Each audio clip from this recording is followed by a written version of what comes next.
카푸어의 삶을 시작하고 나서야 부자의 길로 들어서는 법을 알게 되었습니다.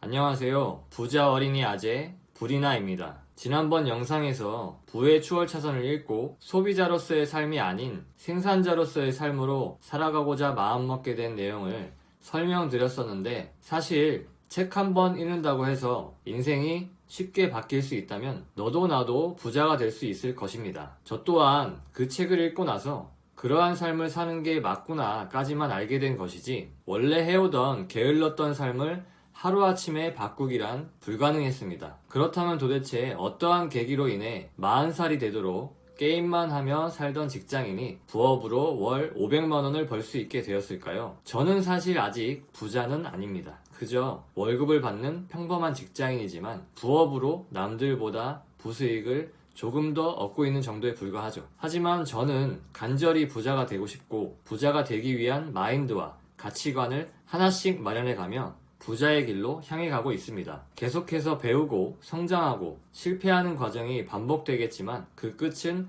부자가 되리라 확신합니다. 이미 부자가 된 사람들은 공통적으로 이렇게 이야기합니다. 밤잠 줄이고 될 때까지 하면 부자가 될 수 있어. 나도 그렇게 했어. 너가 성공하고 싶은 분야의 책을 최소 10권 읽고 이를 실천에 옮겨봐. 그럼 부자가 될 수 있어. 최소한 3년은 갈아 넣으면 돼. 딴 거 하지 말고 그것만 꾸준하게. 실패는 성공의 어머니야. 그러니까 포기하지 말고 끝까지 하면 돼. 우리는 이러한 말을 책에서, 유튜브에서, 강연에서 정말 많이 들어왔고 직접 시도도 해봤지만 정작 내 삶은 크게 나아지지 않음을 경험하고 나와는 맞지 않아 라며 부자가 되길 포기하거나 진짜 부자가 되는 방법은 따로 있을 거야 라고 하며 다른 곳, 또 다른 곳으로 계속해서 찾아 헤맵니다. 무엇보다 머리로는 아주 잘 알지만 위에 언급한 말처럼 행동으로 옮기기는 사실 매우 어렵습니다. 잠을 줄이기엔 자도 졸리고, 책을 한두 권 읽다 어려워서 덮기 바쁘고, 무언가를 3년은커녕 3일을 꾸준히 매진하기가 어렵습니다. 실패를 맛볼 때면 어마어마한 좌절감으로 인해 금방 포기해버립니다. 나와의 싸움은 여기서 그치지 않습니다. 자리에 앉아서 공부 좀 하려고 하면 친구들이 불러냅니다. 남자들의 경우는 술 먹자고 하고 게임하자고 불러내고, 여자들의 경우는 맛있는 거 먹으러 가자고, 이쁜 카페 가자고 불러냅니다. 안 돼, 나 부자 되려면 공부해야 돼 라고 얘기하면 득달같이 달려들며 말도 안 되는 소리 하지 마. 그런다고 부자 되면 세상에 부자가 널렸겠다. 부자 같은 소리 하고 있네. 술이나 먹자 라는 소리를 듣기 십상입니다. 아직 미혼이면 그나마 양호합니다. 결혼을 해서 가정을 이루고 있다면 더더욱 힘들어집니다. 육아에, 집안일에, 집안 행사에 치여 개인 시간을 내기란 하늘의 별 따기입니다. 게다가 조금이라도 짬을 내서 부자가 되기 위한 것을 하려고 하면 와이프나 남편은 믿음과 신뢰, 응원을 주기보단 너가 뭐를 한다고? 그거 한다고 될 것 같아? 그냥 다니던 안정적인 직장이나 열심히 다녀. 사업하다 망하면 당신이 책임질 거야? 라는 소리를 듣는 경우가 많습니다. 내 주변 환경이 이러하니 부자들이 해주는 조언들을 행동으로 옮기기란 여간 어려운 게 아닙니다.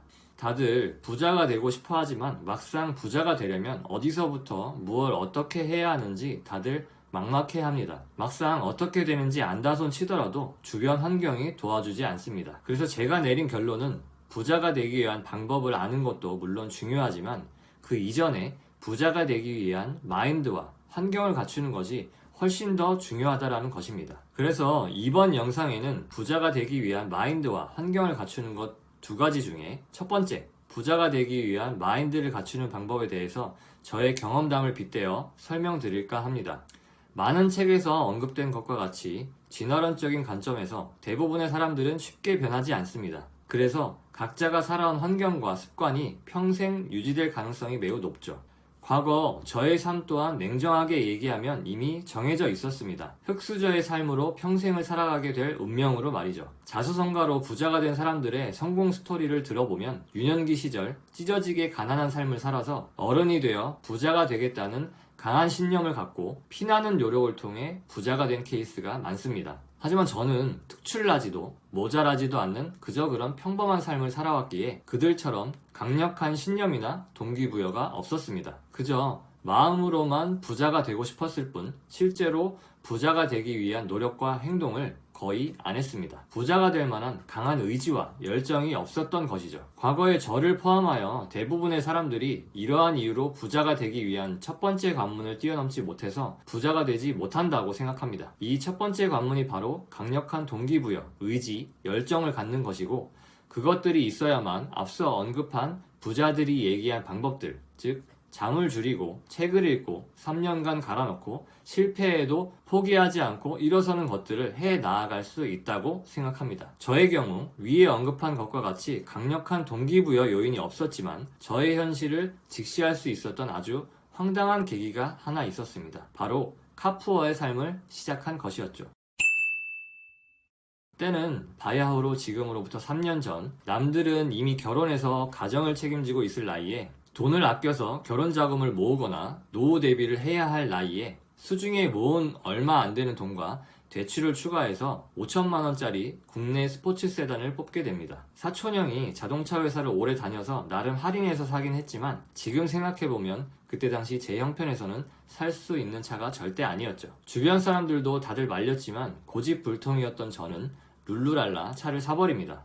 하지만 다들 예상하시다시피 그 행복은 오래가지 않았죠. 애초에 대출조차도 잘 안 돼서 어렵게 실행했었는데 대출금을 갚느라 생활비를 대폭 줄일 수밖에 없다 보니 현실을 200% 자각하게 됩니다. 그렇다고 차를 많이 타고 다니느냐? 그것도 아니었어요. 직장이 서울이고 출퇴근하기 가까운 곳에 집을 전세로 구해서 살고 있었기 때문에 주중에는 차를 쓸 일이 거의 없었습니다. 주말에 한두 번 데이트하거나 부모님 집에 갈 때만 아주 잠깐 썼었죠. 아주 비싸고 이쁜 쓰레기를 관상용으로 샀던 것입니다. 나아가 그때 당시 자동차에 관심이 많았다 보니 유튜브 알고리즘에서도 차와 관련된 연관 영상이 많이 뜨게 됩니다. 그중 젊어 보이는 사람이 슈퍼카를 타면서 자신이 부자가 된 이유, 방법, 이런 내용의 썸네일이 제 호기심을 자극하여 영상을 본 적이 있습니다. 그는 바이럴 마케팅으로 30대 중반의 나이에 경제적 자유를 이루고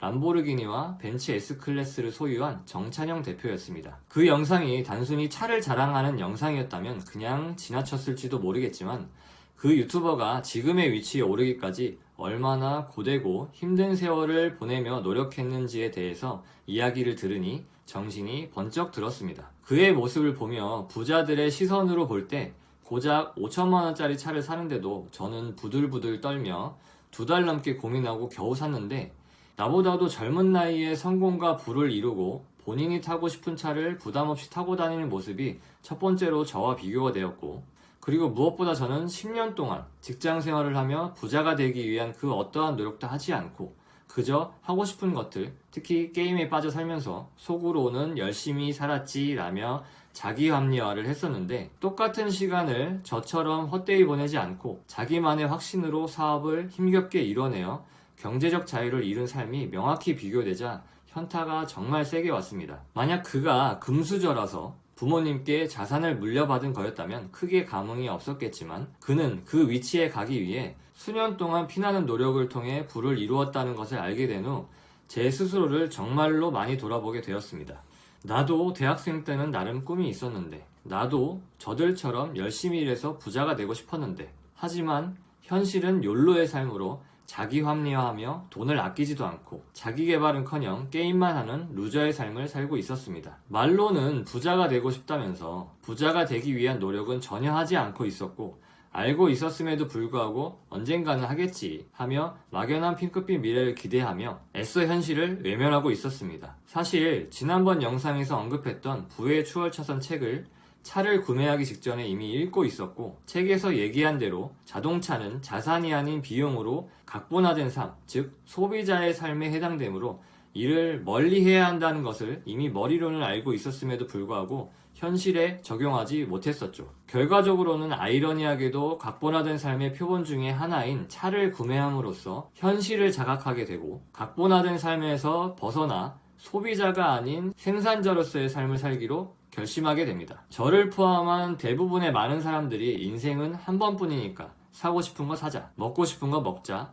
가고 싶은 곳 가자 라고 합리화하며 진정으로 나를 위한 삶을 사는 것이 아닌 남을 위한 삶을 살아가고 있습니다.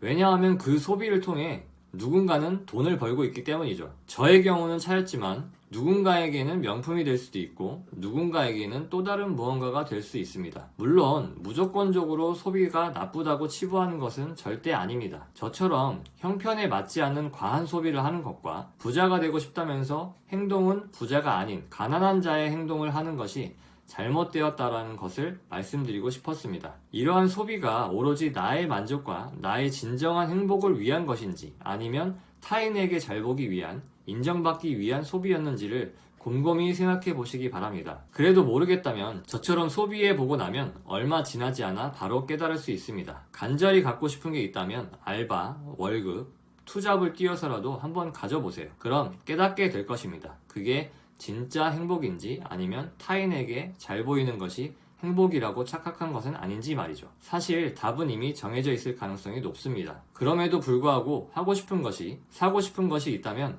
해보시길 바랍니다. 굳이 저처럼 돈과 시간을 허비하고 싶다면 말이죠. 정리하면 부자가 되기 위한 방법도 중요하지만 부자가 되기 위한 마인드와 환경이 중요하다. 이러한 마인드를 갖추기 위해서는 어떠한 동기 또는 계기가 필요하고 부자가 되기 위한 강력한 의지와 열정이 있어야만 부자의 방법을 실행할 준비를 갖추게 된다. 그러한 동기 또는 계기는 경험을 통해서 깨달을 수도 있고 책이나 타인의 경험을 통해 간접적으로 체험할 수도 있다. 현명한 사람이라면 타인의 경험과 책을 통해서도 충분히 부자의 마인드를 갖출 수 있다. 그럴 자신이 없다면 현실에서 경험하며 부딪혀보면 깨닫게 된다. 항상 긴 영상 끝까지 시청해주셔서 감사드립니다. 구독, 좋아요, 알림 설정은 저 브리나를 더욱더 성장시킬 수 있는 아주 큰 원동력이 됩니다.